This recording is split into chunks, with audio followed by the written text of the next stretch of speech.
Hola a todos. Para aquellos que no me conozcáis, me llamo Raúl. Hace un año, junto con CrossFit España, decidimos crear una marca. Esta marca se llama Girando 180 grados. Y lo hicimos simplemente como un perfil de Instagram, por si querían consultarnos dudas acerca de conflictos que puede haber en el entorno deportivo y también relacionado con la gestión deportiva, la gestión de nuestros empleados, de los atletas que vienen a los centros. Y todo esto comenzó a crecer, a crecer y a crecer. Hemos decidido hacer una serie de vídeos y en ellos vamos a hablar de la resolución de conflictos dentro de los box. Antes de entrar en lo que sería ya un conflicto en el box, este primer vídeo lo vamos a dedicar a dos aspectos diferentes. Uno, explicar cómo funciona un poco la comunicación y dos, explicar las diferentes fases que existen en un conflicto. Cada vídeo durará aproximadamente entre 10 y 15 minutos e iremos poquito a poco añadiendo contenido, así que también estaremos atentos a vuestras sugerencias en nuestro perfil de Instagram. Comencemos con la primera idea. ¿Cómo funciona esto de la comunicación?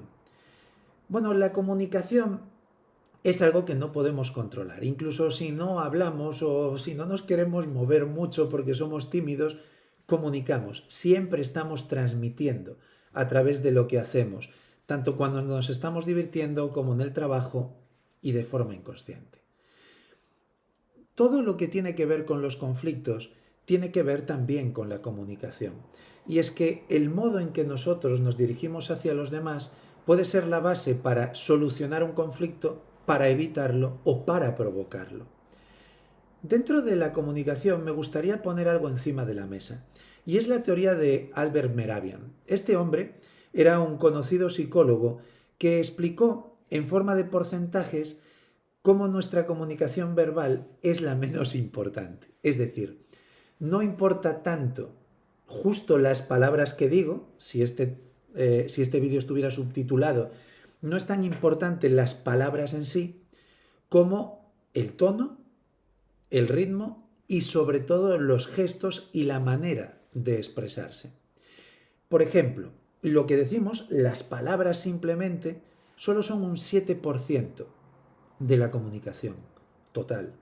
Mientras que el volumen, el tono, la entonación representa un 38% y el 55% restante es la postura corporal, los gestos, la mirada. ¿Vemos los matices? ¿Nos damos cuenta de ello? ¿Por qué explicamos esto? Piensa en la última vez que tuviste un mini conflicto, no hablamos de un conflicto grande, por un grupo de WhatsApp. ¿Verdad que a todos nos ha pasado? Igual un grupo de trabajo o de gente que no conocemos tan bien y ahora nosotros escribimos algo con la mejor de las intenciones y lo que sucede es que nuestro mensaje no se interpreta como nosotros lo habíamos escrito. Así que lo que sucede automáticamente es que empieza a escalarse un conflicto y empieza a haber opiniones que no tiene que ver. Igual era simplemente una coma, igual es que no nos habíamos expresado bien, o igual es que quien lo leyó demasiado rápido y no entendió lo que queríamos decir. Pero claro, si nos damos cuenta que las palabras solo son un 7% de la comunicación, es fácil que haya un malentendido, solo por escrito. Pasemos al teléfono. En el teléfono sí que tenemos ya el volumen, el tono, es decir, tendríamos el 7% más el 38%, un 45%. Pero aún así, por teléfono, a veces no nos entendemos. ¿Por qué? Porque igual nuestro tono parece mucho más serio de lo que realmente es y nosotros igual estamos sonriendo o estamos distendidos. ¿O alguna vez nos ha pasado que os ha dicho alguien por teléfono, oye, ¿estás bien? Y sí, sí que estás bien, lo que pasa es que tenías el teléfono en altavoz y estabas aprovechando para hacer otra cosa y no le estabas prestando toda la atención que deberías a la persona por teléfono. Pues todo esto sucede porque aún no tenemos la comunicación total. Sin embargo, cuando hablamos de tú a tú con alguien, o por ejemplo, si ahora vemos a alguien a través de una videoconferencia, sí podemos ver todos los puntos de la comunicación. Bueno, si se activa la cámara. Y podemos escucharlo, podemos verlo, podemos entender cómo se expresa. Y ahora tenemos el 100%. Por lo tanto, primera lección. Cuando haya que tratar algo serio o cuando nosotros intentemos tocar un punto que igual ya era el principio de un conflicto, una de las cosas que tenemos que hacer es tratarla en persona o como segunda opción en videoconferencia, pero que nos podamos ver. Porque eso rebaja muchísimo las tensiones.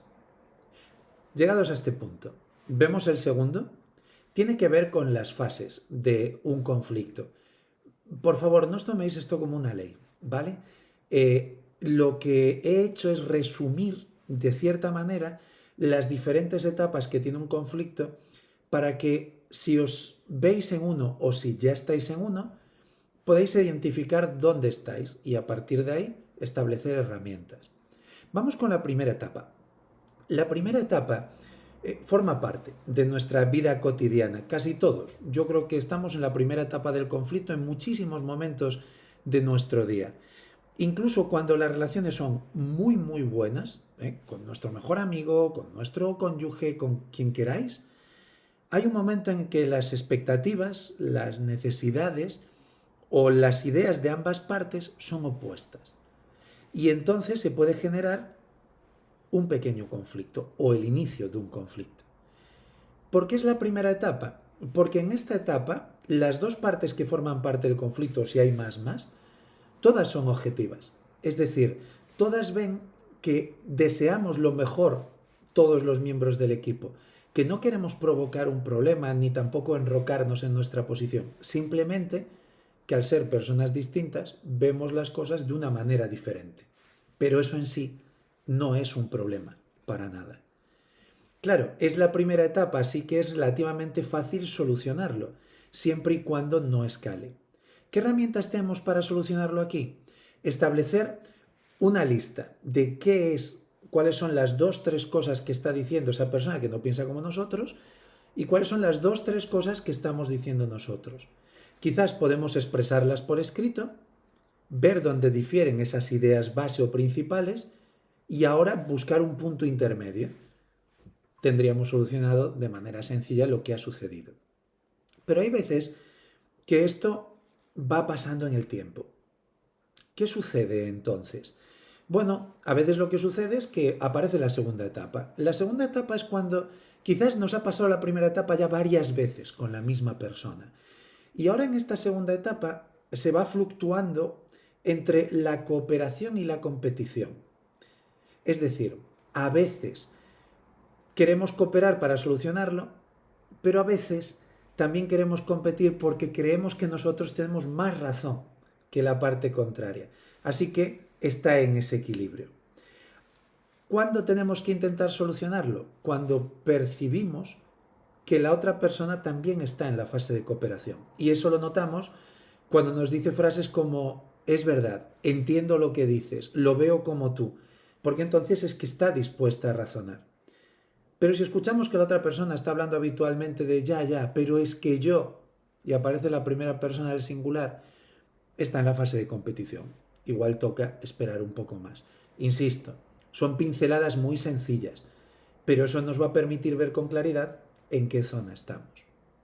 La tercera etapa ya es diferente. En la tercera etapa se pasa a la acción. Entre los grupos empieza a haber un ambiente más irritable, así que incluso nos pueden molestar cosas que antes ni siquiera nos molestaban. Y se empiezan a perder las esperanzas de llegar a puntos comunes, así que cada vez es menos habitual poder verlos. Claro, aquí ya no solo se pretende que la otra persona cambie de actitud, sino que en esta etapa se empieza a pretender por medio de la presión que la otra persona cambie permanentemente esa actitud. Y eso es muy complicado. La tercera fase del conflicto es una de las fases donde ya empieza a ser difícil solucionarlo, de tal manera que hace falta o dejar pasar tiempo o enfriarlo a fases inferiores. Mirad, una de las cosas más curiosas de los conflictos, y creo que esto nos ha pasado a todos, es que un conflicto suele suceder por algo muy pequeño, ¿vale? Imaginaros una discusión en la que no habéis estado de acuerdo con algún compañero que es entrenador, con lo que queráis, ¿sí? ¿Cuánto tiempo os ha llevado enfadaros? Igual no estabais de acuerdo en algo y os ha llevado, ¿qué? 30 segundos, un minuto, hasta el punto de que a veces piensas, pero si estábamos fenomenal hace 2 minutos y ahora estamos discutiendo por esto y además con ganas. Y si no se tratan bien las cosas, si no somos maduros, si no somos objetivos, si no buscamos la cooperación, a veces pasan días, semanas o incluso se rompe un equipo de trabajo por algo que duró 1 minuto, 2 minutos, 5 como muchísimo. Y ahora pasan los días. ¿Nos damos cuenta de lo desproporcionado que es? Pensándolo en frío, es que llega a ser una actitud infantil y ridícula. Así que, si nos vemos alguna vez en la tercera etapa, que es bastante fácil verse, busquemos ser objetivos. Intentemos coger los sentimientos, los quitamos y con mucho cuidadito los dejamos a un lado. Y ahora lo intentamos solucionar objetivamente. Y cuando ya lo tenemos, vale, ahora sí volvemos a coger los sentimientos para volver a construir poquito a poco la relación con esa persona. La cuarta etapa del conflicto es muy complicada. En esta etapa ninguna de las dos partes está dispuesta a considerar ni los pensamientos, ni los sentimientos, ni tampoco tener en cuenta de por qué llegó la otra parte hasta allí. Así que empezamos a hacer juicios absolutos sobre la persona. Seguro que os suenan. Es que nunca recoge, es que siempre entrena mal, es que siempre se come repes, es que siempre llega tarde. Bueno, las personas rara vez hacemos o siempre o nunca las cosas. A veces llegamos tarde, a veces nos comemos repes, a veces acertamos también. Si vemos que pensamos así, no estamos siendo justos con la otra persona. Y si notamos que la otra persona piensa así, no es el momento de decirle que no está siendo justa con nosotros, porque no está razonando. Tenemos que dejar que enfríe. Y para enfriar, si nos vemos en la cuarta etapa, algo que funciona muy, muy bien, si estamos discutiendo con alguien es porque nos importa. Así que rompe la discusión diciéndole algo positivo, algo que de verdad sea importante para ti de esa persona. Al fin y al cabo, si colaboras o pasas tiempo con esa persona es porque esa persona para ti es importante en cierta medida. Dile por qué. Y cambia el ritmo de la conversación. Que tu tono sea amigable. Si estáis enfadadísimos, no digo que vayas a sonreír, ¿vale? No sería ni razonable. Pero sí que el tono sea cercano, amable. Y que le digas porque esa persona es un referente para ti en algunas cosas. Que todo el mundo es superior a nosotros en algo. Todo el mundo. Pues si lo ves y se lo dices, esto va a cambiar el tono directamente del conflicto. Y un quinto punto, no siempre se haga aquí, y lo ideal es no llegar aquí. En la quinta etapa, aunque no lo hagamos verbalmente, nos volvemos personas amenazantes y temerosas. Amenazantes porque empezamos con frases como, si sigues por esa línea te va a ir mal conmigo. Y temerosas porque si la persona nos importa es que no queremos que siga por esa línea, porque no queremos que nos vaya mal con esa persona. Pero claro, en el momento que haces la primera frase, si sigues por ahí te va a ir mal conmigo, si sigues por ahí no vas a acabar trabajando aquí o te estás poniendo en peligro tu puesto de trabajo, o cosas de este tipo, no aportan mucho. Y no lo hacen porque al final lo que hace es establecer una relación de superioridad. Mirad, si somos los gerentes del box o si somos jefes, el resto de la gente ya lo sabe. No tenemos que decírselo. Así que cuando hablemos con alguien, lo que tenemos que hablar es con la persona, no con el empleado. Y cuando hablas con la persona y le dices qué cosas tiene que hacer dentro de su trabajo, pero él es persona y después empleado, no empleado y después persona, vamos a conseguir mucho más. Si vemos que nuestra comunicación es de este tipo, es de ese tipo amenazante, tenemos que trabajar en ello. Y quizás una manera de trabajar en ello es empezar a ver a los demás como compañeros de trabajo independientemente de nuestro puesto en la empresa. Bueno, pues hoy hemos hablado de esos 5 puntos, de la escalada en un conflicto y también un poco de cómo funciona la comunicación.